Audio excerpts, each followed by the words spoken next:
The Black Hawk is the Army's frontline helicopter, used for air assault, air cavalry, and medical evacuations.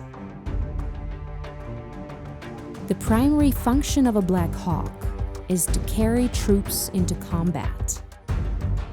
With two powerful engines, the Black Hawk has an incredible cruising speed of 174 miles per hour.